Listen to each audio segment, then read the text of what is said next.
Bonjour à toutes et à tous, je suis ravi d'être parmi vous aujourd'hui pour discuter de la lourde tâche mais la très intéressante et passionnante tâche de l'organisation d'une communauté bénévole, que ce soit dans un événement ou à l'année. Bon, j'ai la lourde tâche aussi de faire suite à mes prédécesseurs et donc parler après les enjeux de redressement. J'espère que je réussirai à m'en sortir malgré les petits écueils qu'on peut avoir juridiquement et auxquels on est un peu toutes et tous confrontés. Je me permets juste quand même une réflexion aussi pour dire que ce sujet n'est pas au bout de ses contradictions, c'est-à-dire que typiquement nous on est dépendant de bailleurs. Les bailleurs ils demandent concrètement une valorisation du temps bénévole. Généralement. C'est-à-dire qu'ils vont nous dire, par exemple l'AFD, l'Agence française de développement, le temps bénévole équivaut à une valeur monétaire.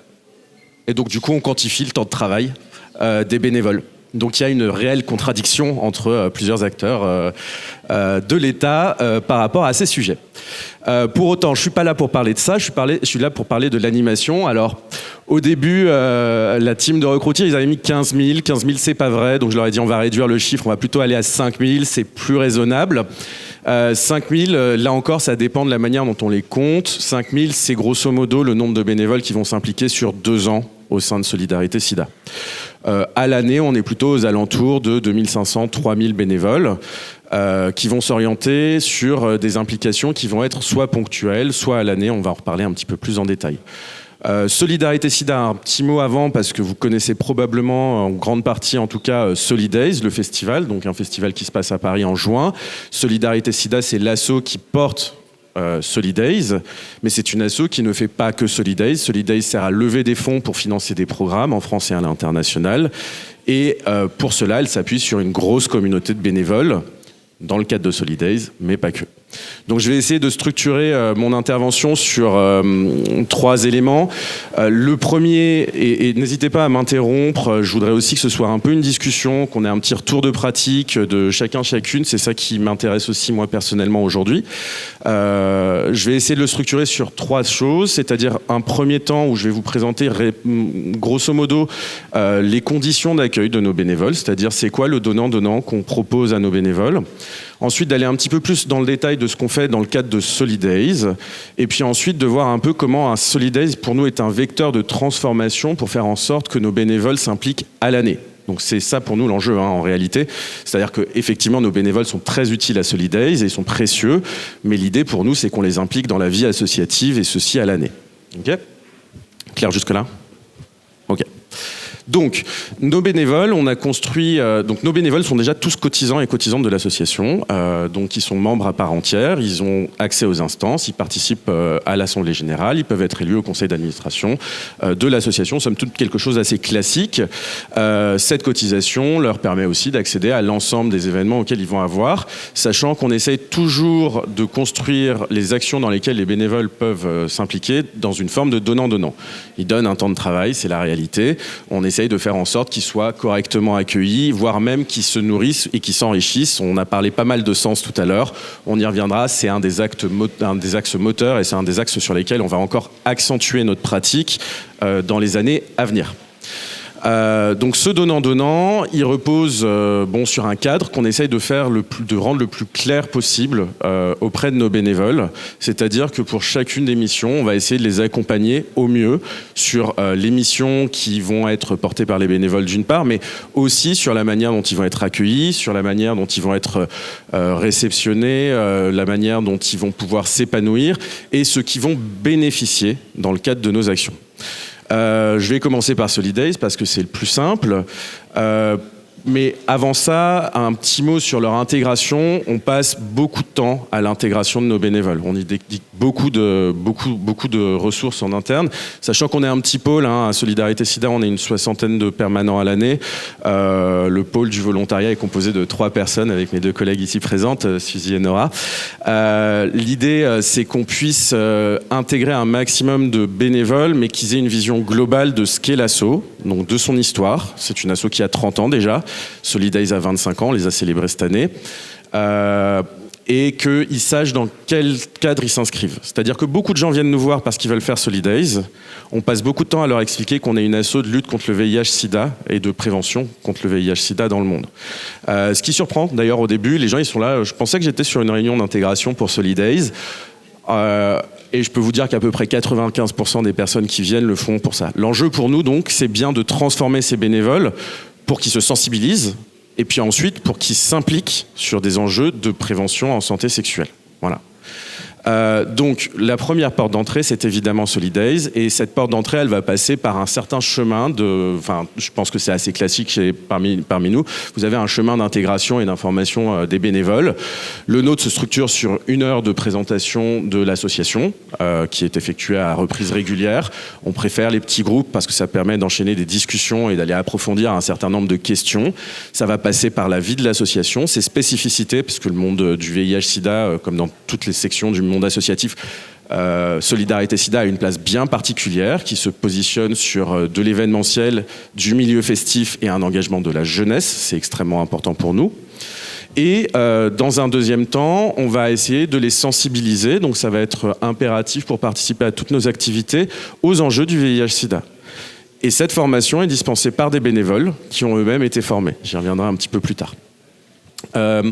Donc l'enjeu pour nous, en fait, c'est d'assez rapidement changer leur perspective, tout en les incitant à participer, même dans leur but premier, souvent de venir pour Solidays, et de leur proposer tout au long de leur parcours une diversité d'activités, une diversité de temps de formation, une diversité de temps d'échange qui permettent d'approfondir ça. Donc je vais passer directement sur Solidays. Donc sur Solidays, on veut s'assurer qu'il y a un petit serviciel qui soit qualitatif. Je ne vais pas y revenir, c'est pas forcément ce qui nous intéresse là, mais surtout dans leur espace qui leur est dédié, on va mettre une grande importance à proposer beaucoup d'activités de sensibilisation et de sens. C'est-à-dire qu'on on a un village associatif. Le village associatif va se déplacer au sein de notre espace bénévole pour pouvoir y aller. À Solidays, on a une exposition qui parle de sexualité de manière très large, qui s'appelle Sex in the City. Donc il y a des enjeux de prévention, mais aussi de sexualité. On y parle God, on y parle pratique sexuelle, on y parle de beaucoup de choses. Donc si vous avez l'occasion, allez voir. Dans ce cadre-là, on va aussi prévoir un accès préférentiel pour nos bénévoles qui puissent y accéder plus rapidement que le reste des festivalières et festivaliers. On va l'ouvrir plus tôt. Bref, tous ces événements-là ont pour vocation de vraiment considérer les bénévoles comme des gens qui vont avoir aussi une vocation à venir à Solidays, pas seulement pour assister à des concerts, pas seulement pour nous filer un coup de main dans l'organisation des événements, mais aussi pour se former. Et ça, c'est un élément clé et moteur pour nous, c'est de leur laisser les espaces et de leur donner des accès préférentiels à un certain nombre de choses. Idem pour le montage. Donc le montage, on va avoir des bénévoles qui vont intervenir sur des missions très spécifiques pour le montage tout au long du montage et du démontage de l'événement, donc sur près d'1 mois et demi, en mettant de côté l'exploitation. Et tout au long de ces espaces-là, par exemple, on va avoir les partenaires associatifs de l'association. Donc on finance des programmes en Europe, on finance des programmes en Afrique, en Asie. Ces partenaires associatifs, on va les faire venir pour qu'ils prennent la parole, notamment dans le cadre de Solidays. Eh bien, ils ont un temps d'échange privilégié avec ces acteurs qui viennent un peu partout de par le monde et en France pour pouvoir discuter avec eux sur la réalité du terrain, c'est-à-dire quel est l'état des forces de la prévention, je ne sais pas moi, au Maroc, en Tunisie, etc., etc. Quelles sont les pratiques, comment est-ce qu'on accompagne les malades, comment est-ce qu'on les traite, etc. Et en fait, du coup, tous ces bénévoles qui viennent initialement parce qu'ils ont soit envie de profiter du festival, soit en fait, simplement envie de filer un coup de main. Le pari pour nous, c'est de leur dire, ils avaient peut-être une vision du VIH qui est par ailleurs, je pense qu'on peut en convenir ici aujourd'hui, pas un sujet qui fait particulièrement l'actualité. Eh bien, en fait, ils se rendent compte de la réalité du terrain en France et dans le monde, et donc s'engagent. Donc, je vais donner quelques petits chiffres à titre indicatif. D'une édition à l'autre de Solidays, on a à peu près 60% de la population qui va revenir. Donc, c'est-à-dire que sur les 2000 bénévoles, on en a 60% qui vont venir d'une année sur l'autre. Sachant qu'il y a des subtilités, c'est-à-dire qu'ils ne vont pas forcément revenir tout de suite l'année d'après, mais ils vont venir 3-4 ans après. C'est pour ça qu'on parle de 5000 bénévoles en réalité, c'est parce qu'en fait, la plage de calcul de l'implication du bénévole, elle va être un petit peu plus large, c'est-à-dire que les bénévoles ne reviennent pas forcément d'une année sur l'autre pour Solidays. Sur ces 50% qui reviennent, en fait, en réalité, 25% reviennent depuis 2015. Et on a un cœur de bénévoles, de 200-300 bénévoles, qui va très souvent être très très très engagé sur la cause de la lutte contre le VIH/SIDA et qui va être très engagé sur le festival aussi, qui va compter pour à peu près 200-300 bénévoles et qui va revenir quasi systématiquement, si ce n'est systématiquement, sur l'événement ou les autres événements qu'on va organiser. Donc voilà, ça c'est le cœur du réacteur. Pour nous, c'est de se dire comment est-ce qu'à l'issue de Solidays, on réussit à convertir ces bénévoles événementiels en bénévoles d'une cause. Et l'enjeu pour nous va être du coup à l'année de réussir à piloter un certain nombre d'activités qui apportent du sens, qui apportent de la connaissance, qui apportent de la réflexion, mais qui apportent aussi du débat à notre communauté.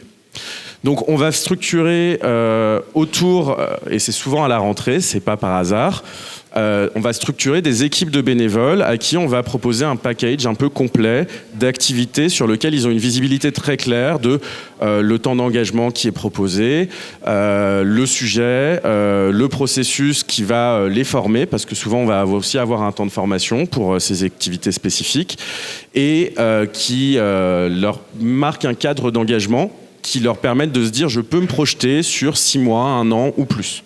Et puis à côté de ça, on va doter la communauté bénévole de temps spécifiques qui sont à la fois des temps qui vont nous servir, ils vont servir à de la collecte de fonds principalement, mais qui vont aussi permettre de bénéficier à la communauté d'un certain nombre d'avantages. Donc je vais y revenir. Donc sur les équipes qui vont s'engager à l'année, en fait, on va vraiment préparer un package complet de formation pour que nos bénévoles soient formés notamment sur des enjeux de prévention. Donc c'est des bénévoles qui vont aller faire du terrain ensuite, qui vont s'impliquer sur des actions qui vont être festives ou auprès de centres d'aide au travail ou auprès de lycées ou auprès d'une population qui grosso modo va correspondre à 2 caractéristiques, c'est-à-dire une, elle est en milieu festif, ou 2, elle est en milieu jeune. Et l'idée, c'est que ces bénévoles pendant 2 à 3 mois, on va leur proposer un package de formation sur lesquels ils s'inscrivent librement et dans laquelle ils vont être formés par des professionnels du secteur, donc c'est-à-dire soit des professionnels de l'animation, donc des gens qui apprennent comment parler, comment être à l'aise devant un public, comment savoir aborder des sujets. On parle de sujets pas faciles. Quand on parle avec des jeunes qui ont à peine 17, 18 ans d'enjeux de sexualité, ça peut être pas forcément évident à piloter ou à commander, donc c'est un truc qui se prépare.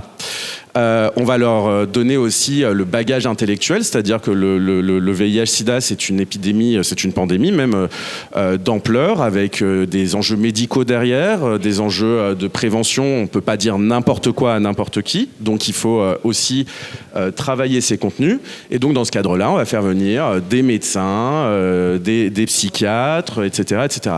Et puis en fait, on est en train aussi d'élargir parce qu'on se rend compte que les sujets, notamment liés à la question de la prévention en santé sexuelle, va aussi toucher à des sujets liés à la sexualité.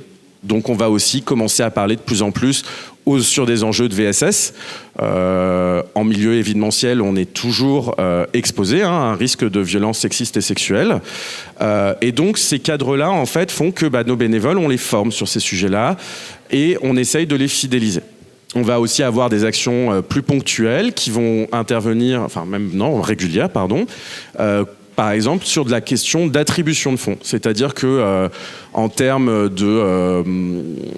on attribue des fonds en France à des malades, on fait de l'aide aux malades. C'est des tout petits fonds qui servent à financer très concrètement des demandes administratives, des obtentions de visa, pour des gens qui sont dans des situations d'extrême précarité, et c'est des bénévoles qui font l'attribution de fonds. Donc ils ne sont pas en contact avec les malades, ils sont en contact avec les permanents de l'association et les demandeurs, donc c'est généralement des professionnels du secteur du psychosocial issus des hôpitaux de Paris, et on va faire une étude de cas sur l'attribution des fonds, et c'est les bénévoles qui se réunissent toutes les semaines pour se dire la personne remplit les critères pour obtenir 40-50 euros pour payer un titre de transport pour qu'elle puisse aller à la préfecture, ce genre de choses-là.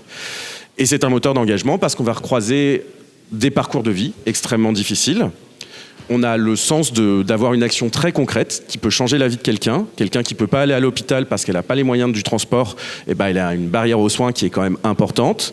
Et les bénévoles conçoivent bien mieux la réalité de personnes qui, encore une fois, sont dans des situations d'extrême précarité. On parle souvent de personnes migrantes, sans papier, etc.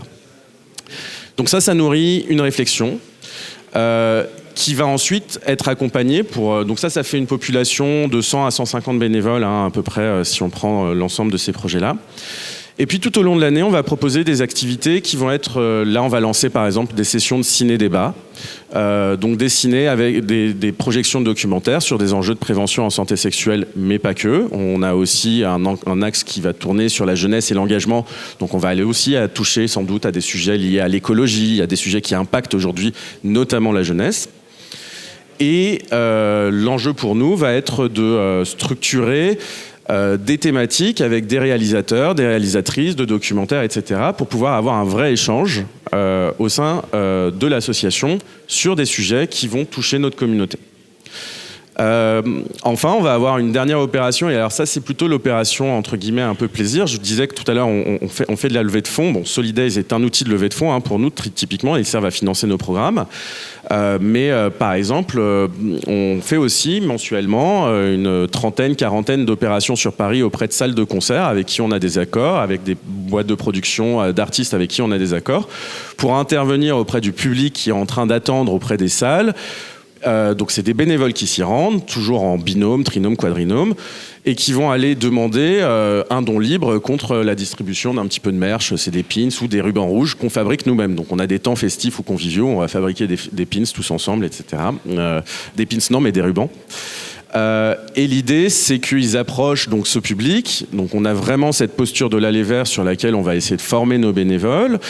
Et puis à l'issue de ça, généralement, les salles, elles sont plutôt sympas, donc elles laissent les bénévoles rentrer. Donc nous, ça fait pas partie du deal, mais les gens le savent, les bénévoles le savent, et c'est l'occasion aussi d'aller voir un concert et d'en profiter en ayant fait quelque chose pour la cause, quoi.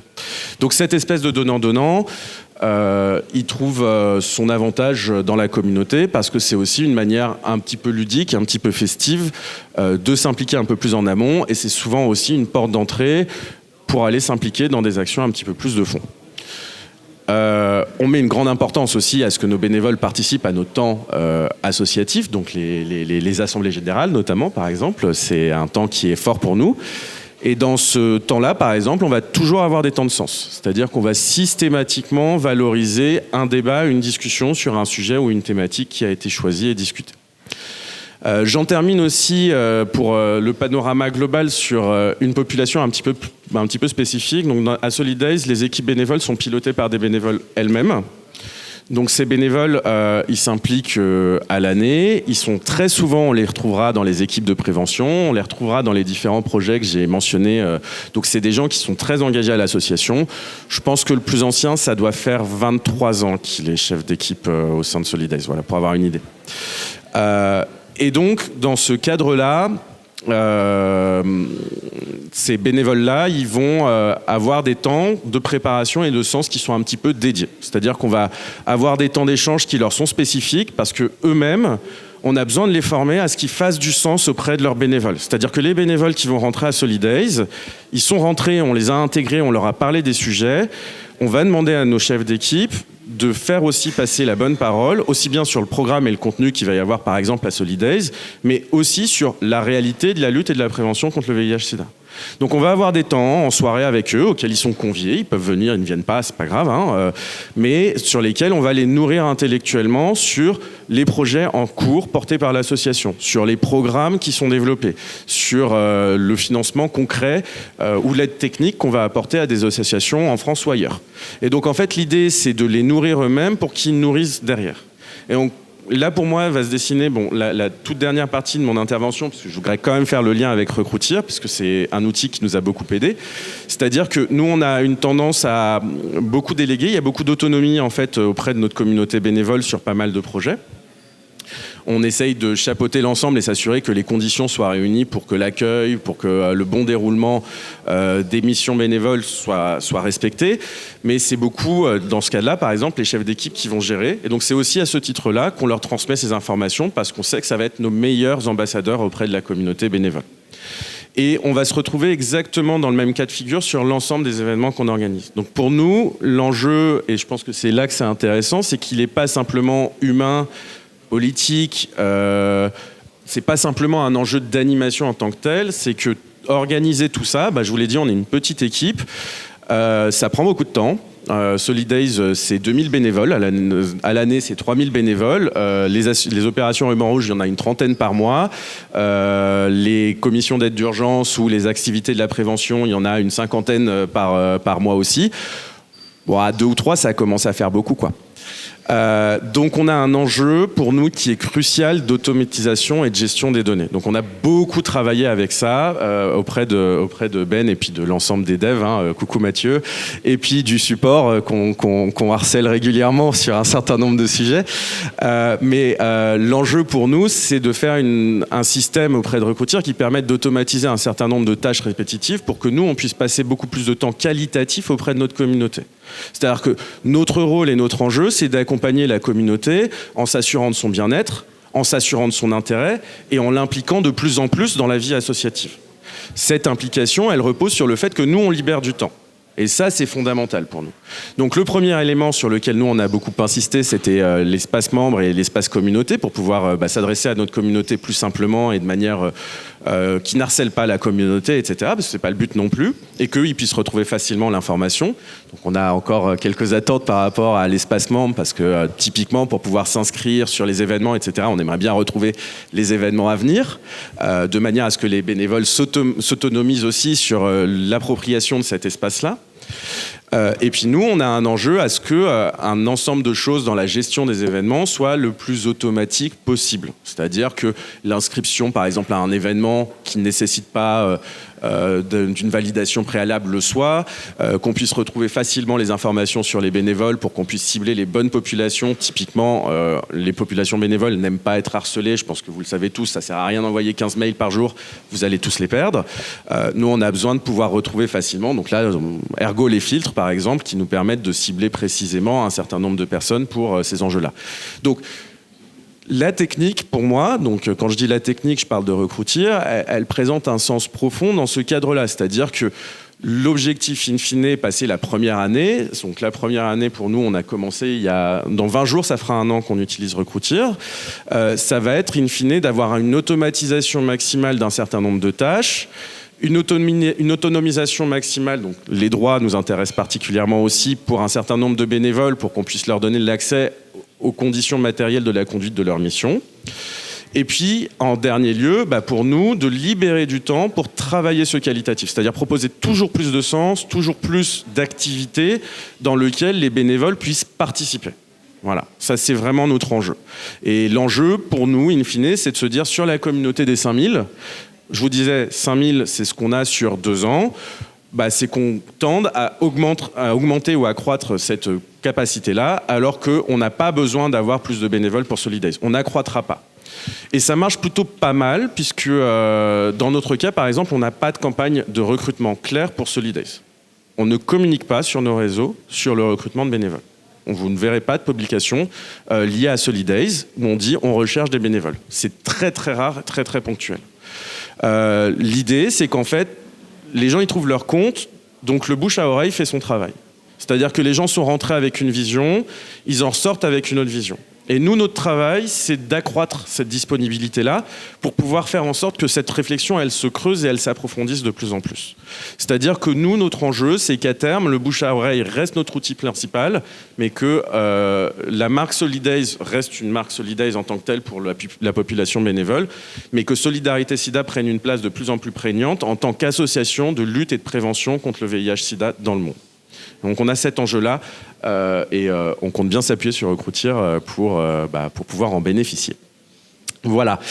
Il y aurait sans doute plein d'autres choses à dire sur le sujet, mais je pense que ça ne sert à rien d'aller beaucoup trop loin dans le détail. Je préfère vous laisser la parole et éventuellement vous laisser poser des questions et aller un petit peu plus dans le détail dans ce cadre-là. Déjà pour que ce ne soit pas trop chiant et puis ensuite parce que vous avez sans doute vous-même des expériences intéressantes et moi c'est ce qui m'intéresse aussi.